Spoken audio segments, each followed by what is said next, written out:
شهر رمضان الذي انزل فيه القرآن زمانہ آج بھی قرآن سے ہی فیض پائے گا، مٹے گی ظلمت شب اور ستارہ جگمگائے گا۔ قرآن کریم کامیابی کی شاہ کلید ہے، یہ دائمی منشور اور دستور حیات ہے۔ قرآن کریم کا جہاں پڑھنا اور سننا باعث ثواب ہے، وہیں اسے سمجھنا بھی ضروری ہے۔ تو آئیے ناظرین سنتے ہیں اس ماہ رمضان تفسیر قرآن مولانا مفتی جسیم الدین قاسمی کے ساتھ۔ اعوذ باللہ من الشیطان الرجیم، بسم اللہ الرحمن الرحیم۔ یعتذرون الیکم اذا رجعتم الیہم قل لا تعتذروا لن نؤمن لکم قد نبأنا اللہ من اخبارکم الی آخرہ۔ کل 10ویں پارے کی تفسیر بیان ہوئی تھی،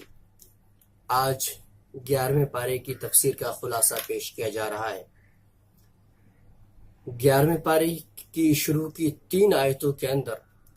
اللہ تبارک و تعالی نے ان لوگوں کی مذمت کی ہے جو غزوہ تبوک میں شریک نہیں ہوئے تھے، اور رسول اللہ صلی اللہ علیہ وسلم کو یہ حکم دیا گیا ہے کہ جب آپ واپس آئیں گے تو یہ لوگ آپ کے پاس آئیں گے، جو منافقین ہیں آپ کے پاس آئیں گے اور اپنے عذر پیش کریں گے کہ یا رسول اللہ ہم اس وجہ سے نہیں گئے، اس وجہ سے نہیں گئے، اس وجہ سے نہیں گئے، تو آپ ان کے عذر کو قبول مت کرنا، یہ لوگ دھوکے باز ہیں۔ اسی طریقے سے آگے اللہ تبارک و تعالی نے دیہات والوں کا تذکرہ کیا ہے، جس طریقے سے شہر کے اندر رہنے والے کفار و مشرکین کے بارے میں نے بتایا کہ خاص کر جو مشرکین تھے ان لوگوں کی 4 قسمیں تھی۔ اسی طریقے سے جو دیہات کے رہنے والے تھے ان کی بھی 3 قسمیں تھی۔ کچھ تو وہ لوگ تھے جو منافق تھے، کچھ وہ لوگ تھے جو مومن تھے، اور کچھ وہ لوگ تھے جو بالکل کافر تھے۔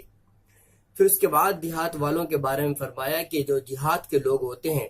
وہ کفر اور نفاق میں بہت ہی زیادہ پختہ ہوتے ہیں۔ اس کی وجہ یہ ہوتی ہے کہ وہ لوگ جو دینی اور اصلاحی مجلسیں ہیں ان کی وجہ سے عام طور پر دور رہتے ہیں، اس کا تذکرہ ہے۔ اس کے بعد آیت 100 میں یہ ہے کہ سابقین اولین مہاجر و انصار، یعنی وہ لوگ جنہوں نے شروع میں اسلام کو قبول کیا، خواہ وہ مہاجرین میں سے ہوں یا انصار میں سے ہوں، ان لوگوں کے درجات زیادہ بلند ہے شریعت کے اندر بالمقابلے ان لوگوں کے جن لوگوں نے اسلام کو بعد میں قبول کیا۔ اسی اعتبار سے جس اعتبار سے ان لوگوں نے اسلام قبول کیا اسی اعتبار سے ان کے درجات ہیں۔ اسی طریقے سے آگے اللہ تبارک و تعالیٰ نے یہ فرمایا کہ جو منافقین ہیں ان لوگوں کو سزا دوہری دی جائے گی۔ اس کا ایک مطلب یہ بھی بیان کیا گیا ہے کہ مثال کے طور پہ جب غزوہ تبوک کے اندر اللہ کے رسول صلی اللہ علیہ وسلم گئے اور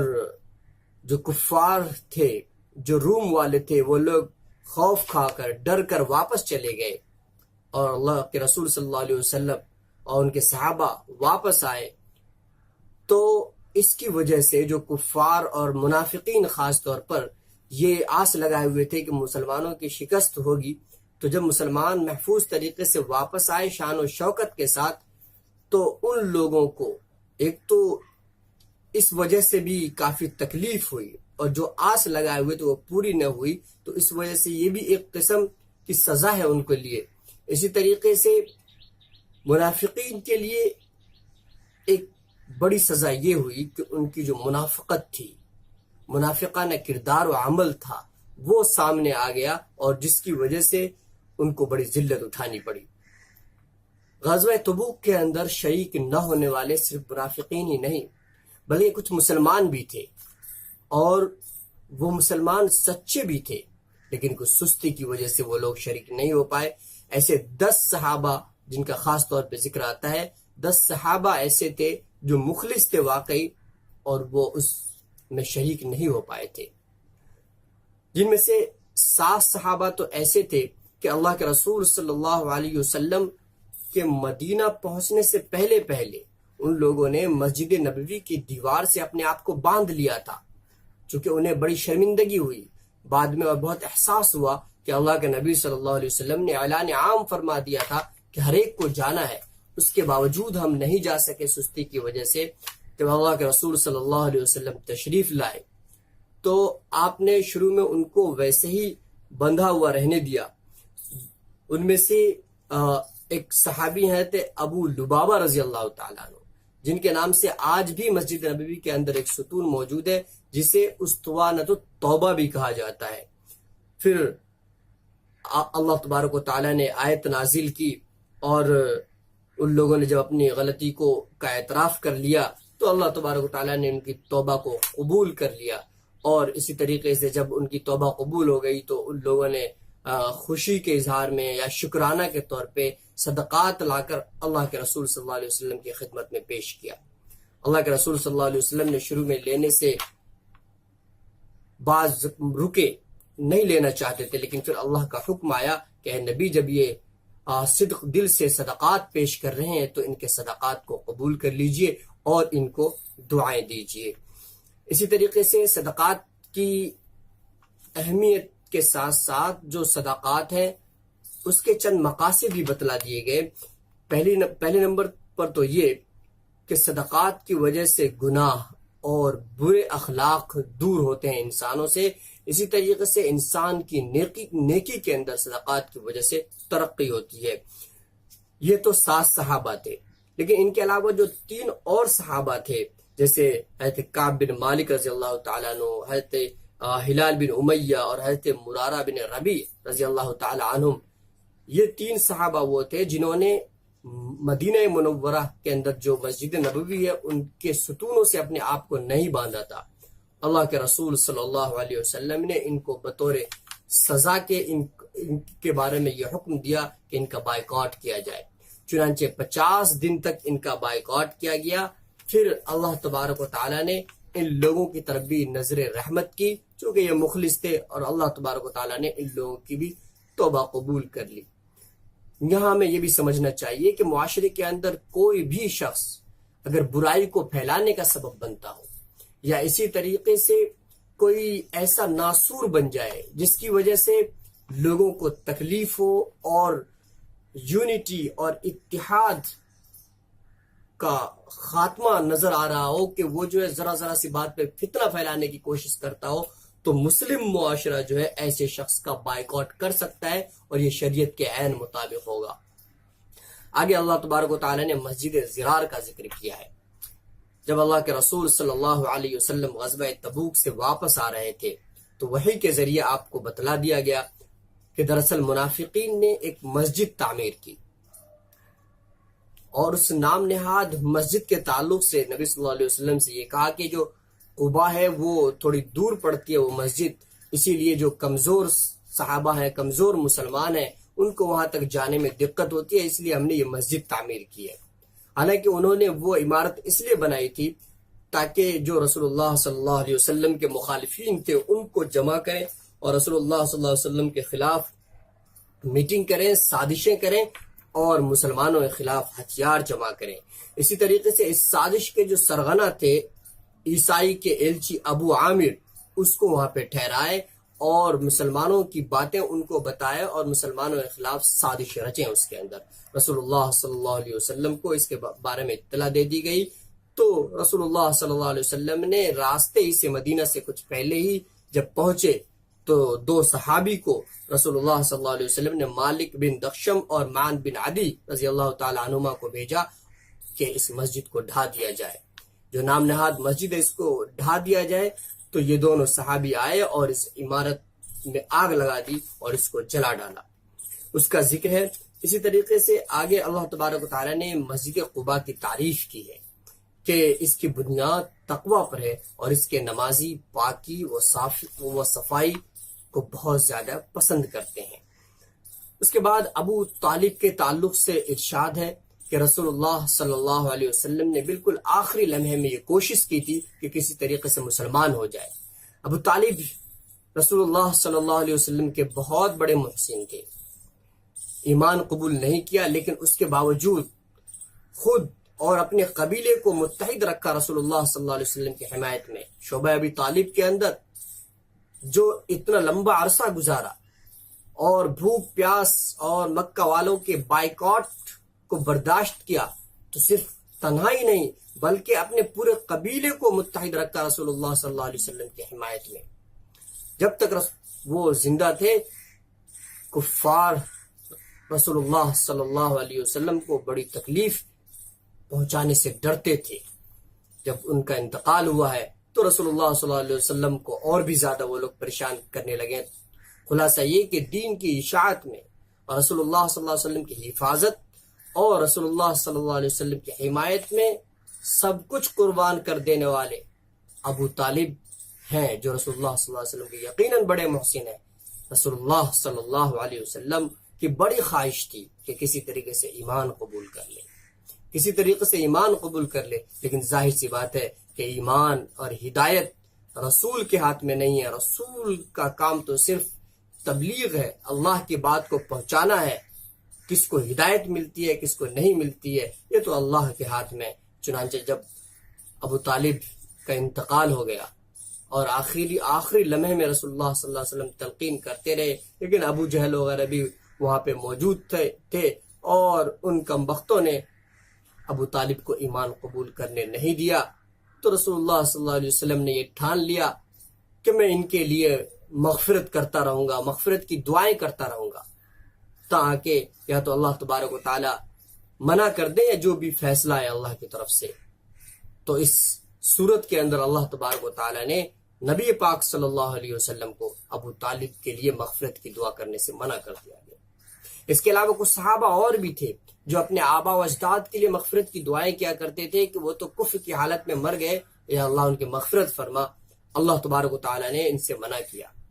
وہ لوگ یہ بھی کہتے تھے کہ حضرت ابراہیم علیہ السلام نے بھی تو اپنے والد آزر جو بت پرست تھا اس کے لیے دعا کرتے تھے مغفرت کی۔ اللہ تبارک و تعالی نے وضاحت سے فرما دیا کہ چونکہ ابراہیم علیہ السلام نے ان سے وعدہ کر لیا تھا اس لیے وہ مغفرت کی دعا کرتے تھے، لیکن بعد میں جب اللہ کے دین کی دشمنی آزر کے ذریعے سے ظاہر کر دی گئی تو پھر حضرت ابراہیم علیہ السلام کو بھی منع کر دیا گیا تھا کہ کافر والد آزر کے لیے دعا کرے، دعائے مغفرت کرے۔ تو رسول اللہ صلی اللہ علیہ وسلم اور صحابہ سب کو منع کر دیا گیا۔ خلاصہ یہ کہ جو کافر ہیں ان کے لیے ہم مغفرت کی دعا نہیں کر سکتے، البتہ ہم ان کے لیے ہدایت کی دعا کر سکتے ہیں، بلکہ ہمیشہ کافروں کے لیے ہدایت کی دعا کرنی چاہیے۔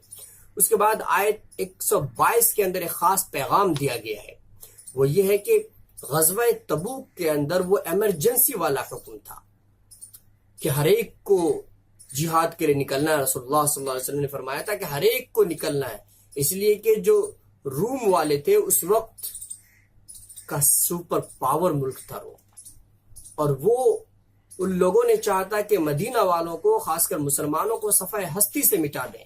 اسی لیے اس ایمرجنسی کی حالت میں رسول اللہ صلی اللہ علیہ وسلم نے حکم دیا تھا کہ ہر ایک کو جہاد کے لیے نکلنا ہے۔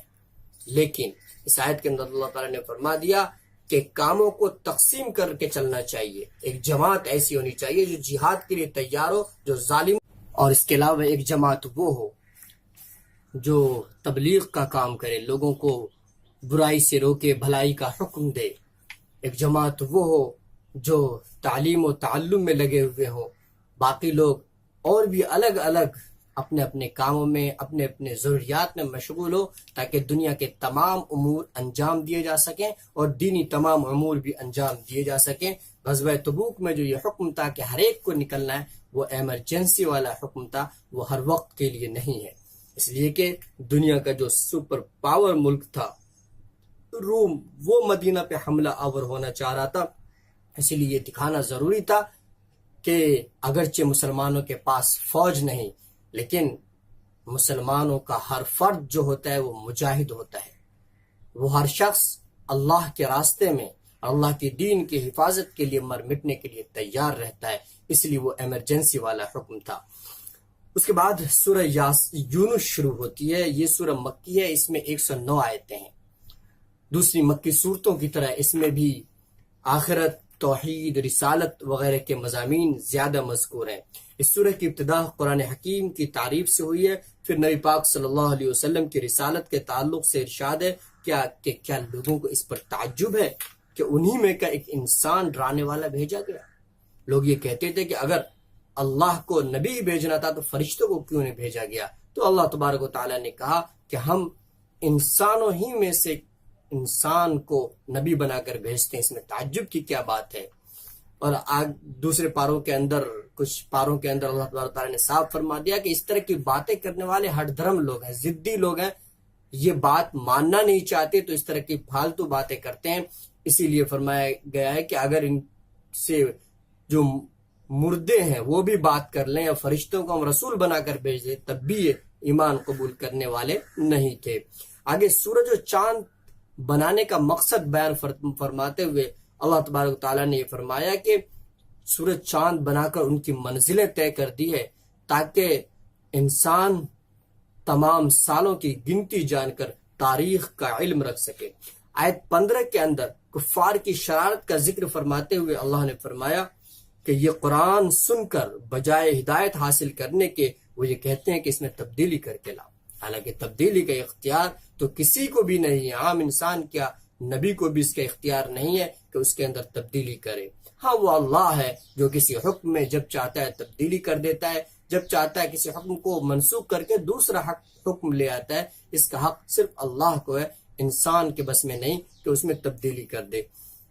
آیت 16 میں اللہ تبارک و تعالیٰ نے یہ فرمایا، سورہ یونس کی آیت نمبر 16 کے اندر کہ نبی آپ کہہ دیجئے کہ میں تو تمہارے درمیان ایک عمر رہا ہوں۔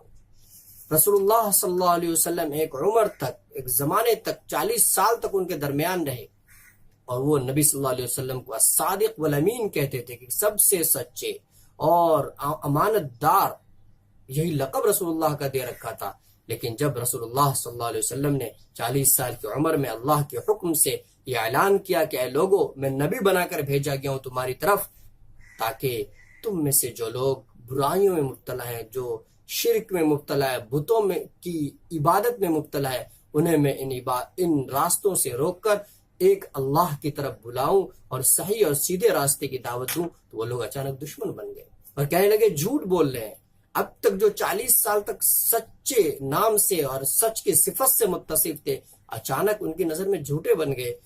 اسی کو اللہ تبارک و تعالیٰ نے ارشاد فرمایا کہ اچانک یہ لوگ آپ پر جھوٹ کا الزام لگانے لگے، جبکہ آج تک یہ صادق اور امین آپ کو کہا کرتے تھے۔ اس کے بعد آگے اللہ تبارک و تعالیٰ نے آیت 39 میں ایک بہت ہی اہم بات فرمائی ہے، وہ یہ کہ یہ کفار لوگ حق کو سمجھنے کے لیے اپنی عقل کو معیار بناتے ہیں۔ عقل محدود ہے انسان کے پاس۔ اگر شریعت کا کوئی حکم، شریعت کا کوئی مسئلہ، کوئی ہدایت ہماری عقل میں نہ آئے تو اس کا مطلب یہ نہیں کہ وہ شریعت ناقص ہے یا وہ حکم ناقص ہے، وہ حکمت پر مبنی نہیں، یہ تو ہماری عقل کی کمی ہے کہ اس کے اندر جو حکمت ہے اس تک ہماری عقل نہیں پہنچ رہی ہے۔ اس لیے قرآن کریم کی کوئی بھی ہدایت، شریعت کا کوئی بھی حکم اگر ہماری عقل کے اندر نہ آئے تو ہم اپنے عقل کو الزام دیں کہ ہماری عقل اتنی بڑی نہیں ہے کہ ان احکام کی حکمتوں تک پہنچے۔ بہت سارے قرآن کریم کے احکام ایسے تھے، ایسی ہدایتیں، ایسی اطلاعات تھی کہ جن کو لوگوں نے شروع میں کہا کہ ایسا کیسے ہو سکتا ہے۔ قرآن نے کہا کہ لوگوں کے اعمال تولے جائیں گے قیامت میں، لوگوں کی سمجھ میں نہیں آیا۔ لیکن جب آج سائنس نے ترقی کی، انسانوں کی عقل نے ترقی کی، تو لوگوں کی سمجھ میں آ گیا کہ ہاں یہ ممکن ہے کہ جسم کے اندر موجود ٹیمپریچر اور بخار کو جب ناپا جا سکتا ہے،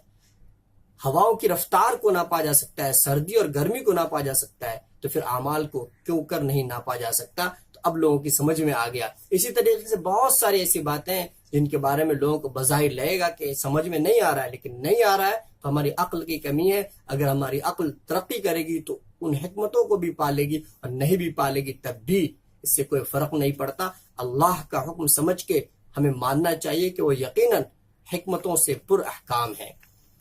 آگے اللہ تبارک و تعالیٰ نے یہ فرمایا سورہ یونس کی آیت نمبر 47 کے اندر کہ ہر امت کے لیے ایک رسول بھیجا گیا، پھر جب ان کا رسول آیا تو ان کا فیصلہ پورے انصاف کے ساتھ کیا جاتا ہے اور ان پر ظلم نہیں کیا جاتا۔ اللہ تبارک و تعالیٰ نے یہ فرمایا کہ لوگوں کی بدعمالیوں کی وجہ سے اللہ تبارک و تعالیٰ ایک دم سے عذاب لے کر نہیں آئے، بلکہ نبیوں کو بھیجا کرتے تھے تاکہ وہ ان کو سمجھائیں، ان کو بتائیں کہ سیدھا راستہ کیا ہے۔ اس کے باوجود اگر وہ نہیں مانتے تھے تو نہ ماننے والوں پر اللہ کا عذاب آ جاتا تھا، تاکہ حجت تام ہو جائے، کل کو وہ یہ نہ کہے کہ کوئی ہمارے پاس ڈرانے والا نہیں آیا۔ اللہ نے فرمایا کہ ہر قوم کے اندر کوئی نہ کوئی نبی بنا کر بھیجا گیا تھا، اس لیے ہمارے ملک کے اندر بھی یقیناً بہت سارے انبیاء آئے ہوں گے۔ اسی لیے جو دوسری قوم ہے، ہندو ہیں یا دوسری قوم ہے، ان کے جو پیشوا ہیں، رہنما ہیں، ان کے بارے میں ہم یقین کے ساتھ نہیں کہہ سکتے کہ وہ گمراہ تھے، بلکہ عام طور پہ ایسا ہوا ہے کہ نبی جب آئے تو نبی کے آنے کے بعد ایک لمبا عرصہ جب گزر گیا تو لوگ گمراہی میں مبتلا تو ہوئے ہی، ان کی تعلیمات میں بھی تبدیلی کر ڈالی۔ مثال کے طور پر حضرت موسیٰ علیہ السلام کی تعلیمات بالکل صحیح اور سچی تھیں، لیکن ان کے ماننے والوں نے ان کی تعلیمات میں تبدیلیاں کر دی، تحریف کر دی۔ اسی طریقے سے ممکن ہے کہ رام، کرشن یا اس طرح کے جو لوگ ہیں، ممکن ہے یہ لوگ اللہ کے نیک بندے ہوں، لیکن ان کے بعد والوں نے ان کی تعلیمات کو بدل ڈالا، تحریف کر ڈالا۔ ممکن اور امکانات میں سے ہے، بعض علماء نے ایسا لکھا ہے۔ اس کے علاوہ آگے یہ حکم ہے کہ یہ بنی اسرائیل کے بارے میں یہ حکم تھا شروع میں کیا ان کے لیے ایک عام حکم تھا کہ وہ مسجدوں میں جا کر ہی نماز پڑھیں۔ ایک خاص موقع پر جب ان کی پکڑ دھکڑ زیادہ ہونے لگی فرعون کی طرف سے، ان کے مردوں کو قتل کیا جانے لگا، ان پر ظلم کے پہاڑ توڑے جانے لگے، تو اس وقت ایک خاص حکم ان کو یہ دیا گیا کہ ان کو اس بات کی اجازت دی گئی کہ وہ اگر گھر میں بھی نماز پڑھے تو ان کی نماز ہو جائے گی، ورنہ اصل حکم ان کے یہاں یہ تھا کہ مسجد کے علاوہ ان کی نماز نہیں ہوتی تھی۔ یہ تو صرف امت محمدیہ کی خاصیت ہے، یہ امت محمدیہ کی خاصیت ہے کہ زمین کے ہر ٹکڑے کو مسجد بنا دیا گیا، انسان جہاں بھی نماز پڑھے گا وہاں اس کی نماز ہو جاتی ہے۔ اس کے بعد آیت 90، 91 اور 92 کے اندر فرعون کی ہلاکت کا تذکرہ ہے، جس کا ذکر پیچھے بھی آ چکا ہے اور آئندہ بھی آئے گا۔ اس کے بعد نزاع کی حالت میں توبہ کے قبول کرنے کے تعلق سے ارشاد ہے کہ انسان جب نزاع کی حالت میں پہنچ جائے، یعنی جب موت بالکل قریب ہو، موت کا اس کو یقین ہو جائے، موت واقعی ہونے کو ہو، اس وقت اگر کوئی توبہ قبول توبہ کرتا ہے تو اس کی توبہ قبول نہیں ہوگی۔ اسی طریقے سے جب اللہ تبارک و تعالیٰ کسی قوم پر عذاب بھیجتے ہیں تو عذاب بالکل جب آنے والا ہوتا ہے اس کی علامتیں ظاہر ہو جاتی ہیں، پھر اگر کوئی ایمان قبول کرنا چاہے تو اس کا ایمان قبول نہیں ہوتا۔ ایمان قبول کرنے کا وقت جو ہے عذاب کے آنے سے پہلے تک ہے، اور اسی طریقے سے موت آنے سے پہلے تک ہے۔ اگر موت کا بالکل وقت قریب آ گیا، نزاع کی حالت آ گئے، اس وقت ایمان انسان کا قبول نہیں ہوگا۔ اس لیے ہمارے پاس وقت ہے کہ ہم ہمیشہ اللہ تبارک و تعالیٰ سے ایمان کی حفاظت کی دعا کرتے رہیں۔ آگے اللہ تبارک و تعالیٰ نے آیت 98 کے اندر یہ فرمایا کہ بھلا کوئی بستی ایسی کیوں نہ ہوئی کہ ایسے وقت ایمان لے آتی کہ اس کا ایمان اسے فائدہ پہنچا سکتا، البتہ صرف یونس کی قوم کے لوگ ایسے تھے۔ حضرت یونس علیہ السلام کے جو قوم کے لوگ تھے، ان پر جب عذاب آنے والا تھا تو عذاب کے آنے سے کچھ دیر پہلے ان لوگوں نے ایمان کو قبول کر لیا تھا، یعنی جو عذاب آنے والا تھا اس کی علامتیں ظاہر نہیں ہوئی تھی، کچھ دیر قبل ان لوگوں نے ایمان قبول کر لیا تھا، ایمان قبول کیا تھا، اپنے گناہوں سے توبہ کیا تھا، تو اللہ تبارک و تعالیٰ نے ان کی توبہ کو قبول کر لیا تھا۔ یہ اس حضرت یونس علیہ السلام کی قوم کی خاصیت تھی۔ اس کے بعد سورہ ہود شروع ہوتی ہے۔ اس سورت کے اندر عذاب الہی، آخرت کے اندر جو کافر مشرک برے کام کرنے والے ظالموں کو عذاب دیے جائیں گے، تو ان عذاب کا تذکرہ اس قدر مؤثر انداز میں ہے،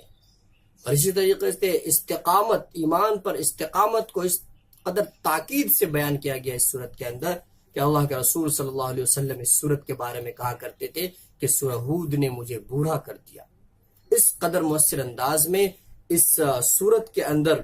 عذاب الہی کے واقعات مذکور ہوئے ہیں۔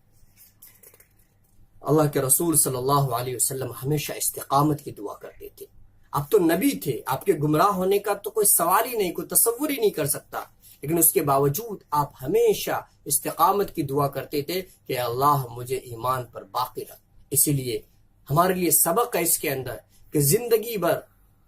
ہم یہ دعا کرتے رہیں کہ اللہ جس ایمان سے تو نے ہمیں نوازا ہے،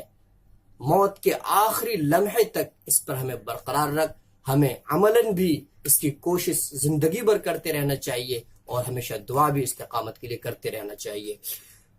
اس سورت کی پہلی آیت کے اندر اللہ تبارک و تعالیٰ نے قرآن کریم کی تعریف کی ہے، اور آخری آیت کا مطلب یہ ہے، اس پارے کی 11ویں پارے کی آخری آیت کا مطلب یہ ہے کہ رسول اللہ صلی اللہ علیہ وسلم سے بہت سے مشرکین بچتے تھے اور اپنے اوپر کپڑے تک لپیٹ لیا کرتے تھے تاکہ رسول اللہ کی بات ان کی کانوں تک نہ پہنچ جائے، اور اس طریقے سے حق کو قبول کرنے سے دور بھاگتے تھے۔ اللہ تبارک و تعالیٰ نے ان پر ان کے حق میں جب ہدایت لکھا ہی نہیں تھا تو ان کو ہدایت کیسے ملتی؟ وہ اس طریقے سے رسول اللہ صلی اللہ علیہ وسلم سے بچتے رہے اور آخرکار ملعون و مردود ہو کر اس دنیا سے گزر گئے۔ حق کا جو طالب ہوتا ہے اسی کو عام طور پہ اللہ تبارک و تعالیٰ حق سے نوازتے ہیں۔ اللہ ہمیں قرآن کریم پر عمل کرنے اور قرآن کریم کو سمجھنے کی توفیق عطا فرمائے۔ صدق اللہ العظیم۔ کلک کر کے سبسکرائب کریں ملت ٹائمز کا یوٹیوب چینل اور ضرور دبائیں بیل آئیکن تاکہ مل سکے ہر ویڈیو کا نوٹیفیکیشن۔ حب سنت یا الہی حب قرآن دے مجھے، نعمت دارائن عالی نور ایمان دے مجھے، کام میرا زندگی بھر خدمت قرآن ہو، فہم قرآن دے الہی نور عرفان دے مجھے۔ ناظرین، تفسیر قرآن کا یہ پروگرام آپ سن رہے تھے ملت ٹائمز کے یوٹیوب چینل پر۔ روزانہ تراویح میں پڑھے جانے والے قرآن کی مختصر تفسیر آپ سے بیان کر رہے ہیں مرکز المعارف ایجوکیشن ریسرچ سینٹر کے استاذ مولانا مفتی جسیم الدین قاسمی۔ آپ سے درخواست ہے کہ ہمارا یوٹیوب چینل سبسکرائب کریں اور دوسروں تک اس ویڈیو کا لنک شیئر کریں۔